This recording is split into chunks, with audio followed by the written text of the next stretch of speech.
नमस्कार दोस्तों, मैं आप सभी का चिरपरिचित दोस्त उपस्थित हूँ आप सभी के लिए एक बेहद ही महत्वपूर्ण जानकारी को लेकर के। जी हाँ, तेजी से बदलती हुई जीवन शैली, तनाव, डिप्रेशन और चिंता ने अनेकों बीमारियों को जन्म दिया है और उन्हीं में से एक गंभीर बीमारी है डायबिटीज, जिसे मधुमेह या आम भाषा में शुगर की बीमारी भी कहा जाता है। यह एक ऐसी बीमारी है जो सिर्फ बड़ों को ही नहीं, बच्चों को भी अपना तेजी से शिकार बना रही है। विश्व स्वास्थ्य संगठन की रिपोर्ट के मुताबिक आज दुनिया भर में करीब 222 मिलियन लोग डायबिटीज की समस्या से पीड़ित हैं, जिसमें से करोड़ों लोग भारत में हैं। एक रिपोर्ट के मुताबिक 2015 में करीब 1.5 मिलियन लोगों की जानें डायबिटीज के कारण गईं। अक्सर लोग जानकारी के अभाव में कई गंभीर बीमारियों के लक्षण पहचानने में देरी कर देते हैं और समस्या को बड़ी बना देते हैं।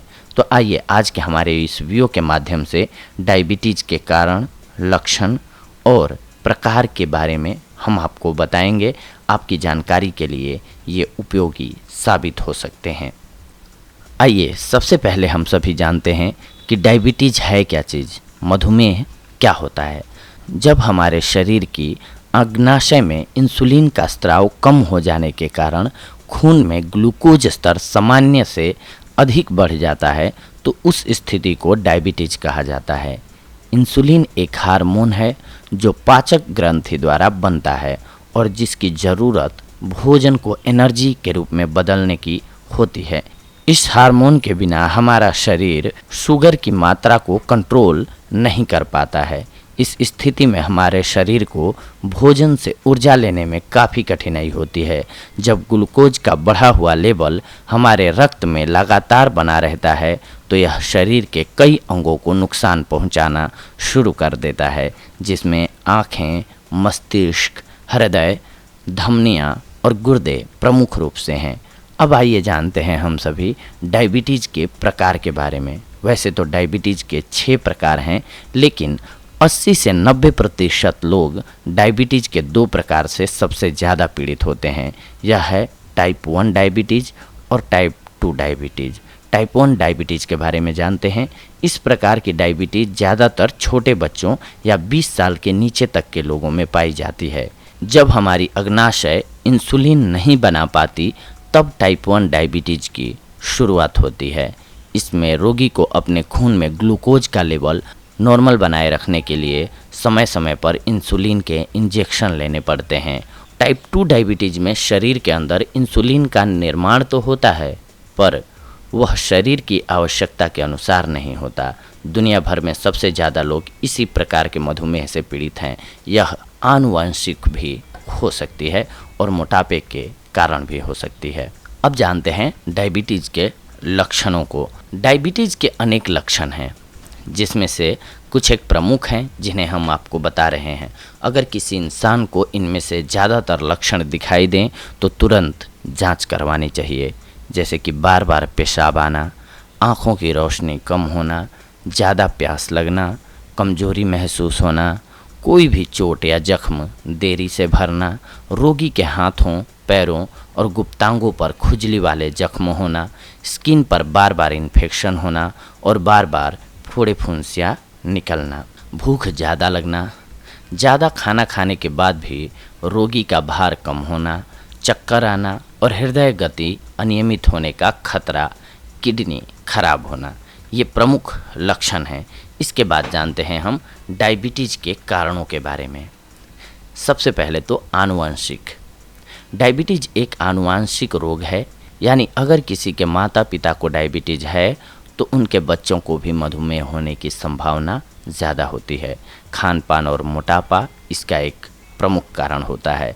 जंक फूड या फास्ट फूड खाने वाले लोगों में मधुमेह की संभावना सबसे ज़्यादा पाई जाती है, क्योंकि इस तरह के खाने में वसा ज़्यादा पाया जाता है, जिससे शरीर में कैलोरीज की मात्रा ज़रूरत से ज़्यादा बढ़ जाती है और मोटापा बढ़ता है, जिसके कारण इंसुलिन उस मात्रा में नहीं बन पाता, जिससे शरीर को शुगर लेवल में बढ़ोतरी होती रहती है और आप डायबिटीज़ के शिकार हो जाते हैं। आइए कुछ एक अन्य कारणों के बारे में जानते हैं डायबिटीज़ के। ज़्यादा शारीरिक श्रम न करना, मानसिक तनाव और डिप्रेशन, गर्भावस्था, ज़्यादा दवाइयों के सेवन, ज़्यादा चाय, दूध, कोल्ड ड्रिंक्स और चीनी वाले खाने के सेवन से, धूम्रपान और तंबाकू का सेवन, ये भी एक मुख्य कारण होता है डायबिटीज़ का। अब हम देखते हैं मधुमेह की जांच। जी हाँ, मधुमेह का जांच आप कैसे करेंगे। सबसे पहले तो HbA टेस्ट स्कोर जानिए। एक्सीलेंट होता है अगर ये 4, 5 और 6 रहे। गुड माना जाता है अगर 7, 8 और 9 रहे। और पुअर यानी ख़राब परफॉर्मेंस होती है जब 10 से 11, 12 या 13, 14 यानी कि 9 से ऊपर जाता है, वैसे ही ख़राब हो जाता है। इसके बाद मेन ब्लड Mg/dl, इसके बारे में जानिए। ये अगर 50, 80 और 115 हो तो एक्सीलेंट माना जाता है। अगर 150, 180 हो तो गुड माना जाता है। और अगर 215, 250, 280, 315, 350 या फिर 380 हो तो पुअर माना जाता है, यानी कि ख़राब माना जाता है। इसके बाद ग्लूकोज की मात्रा। जी हाँ, अगर ये 2.6 से 4.7 या 6.3 तक हो तो गुड माना जाता है, एक्सीलेंट माना जाता है ये। और 8.2 से 10.0 हो तो गुड माना जाता है।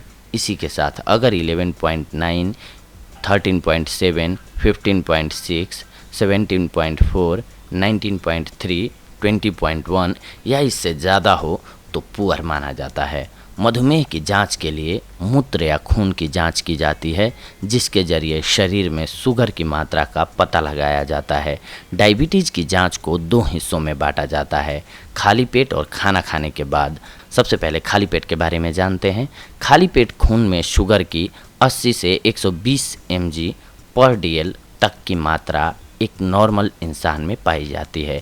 अगर मात्रा 120 से 40 mg/dl तक के बीच में हो तो यह डायबिटीज़ की शुरुआती अवस्था मानी जाती है। और मात्रा 140 mg/dl से ज़्यादा पाई जाती है तो यह डायबिटीज़ की जड़ की अवस्था मानी जाती है।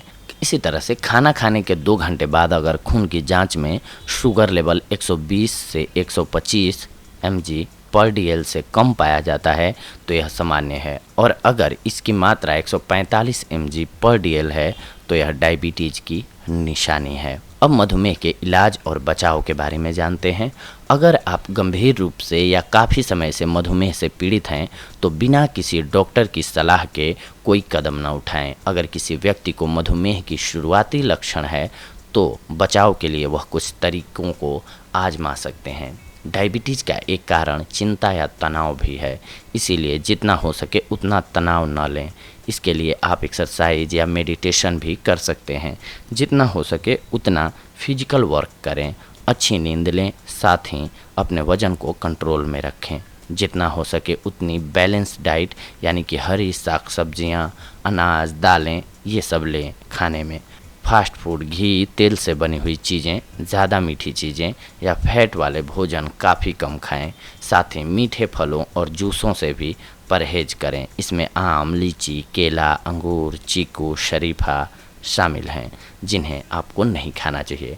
डायबिटीज़ के रोगियों को कपालभाति प्राणायाम, अनुलोम विलोम और मंडूकासन करने की सलाह दी जाती है। अगर आप डायबिटीज़ से पीड़ित हैं तो अपने पैरों की हिफाजत करें।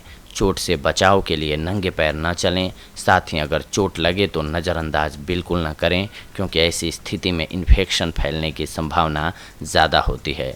डायबिटीज़ के रोगी नियमित रूप से अपने शुगर लेवल की जांच करवाएं।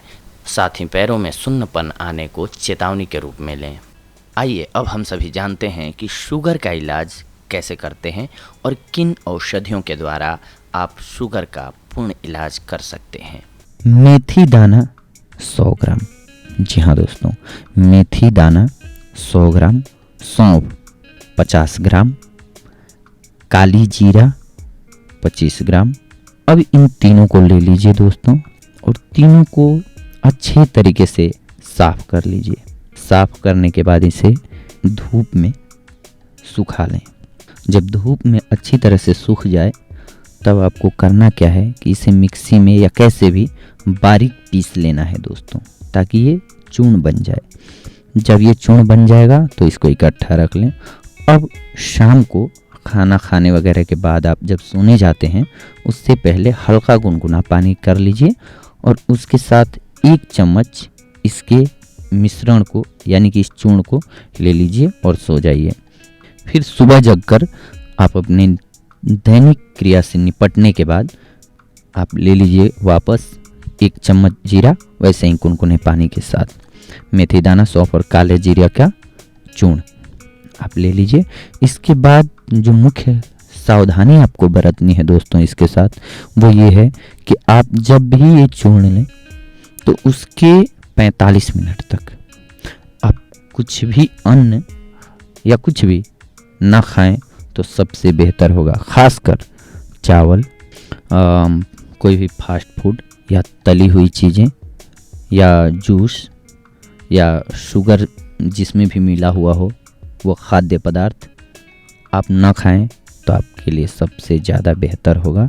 आप इन चीज़ों का परहेज करें 45 मिनट तक चूर्ण लेने के बाद। इसके अलावा दोस्तों आप नियमित योग आसनों का अभ्यास करके भी, जैसे खाना खाने के बाद वज्रासन पे आप बैठ जाएं, ये आपके लीवर के लिए बहुत अच्छा होगा। और क्या होता है, हमारी बॉडी में जितनी भी बीमारियां होती हैं दोस्तों वो मुख्यतः पेट पे डिपेंड करती हैं। अगर आपका पेट स्वस्थ है, आपका लीवर सही है, तो आपकी बॉडी की बहुत सारी बीमारियां तो खुद ब खुद गायब हो जाती हैं। इसीलिए हमें इन बातों का ख्याल रखना चाहिए कि हम अपने पेट को स्वस्थ रखें और इसके लिए महत्वपूर्ण आसन है एक वज्रासन और टहलना। नियमित टहलना न छोड़ें। चाहे आप, हो सकता है आपके पास सुविधाएं सारी हों, गाड़ियां हों, सब कुछ हो, लेकिन फिर भी आप नियमित टहलना जारी रखें। इससे आप स्वस्थ रख सकते हैं दोस्तों। धन्यवाद।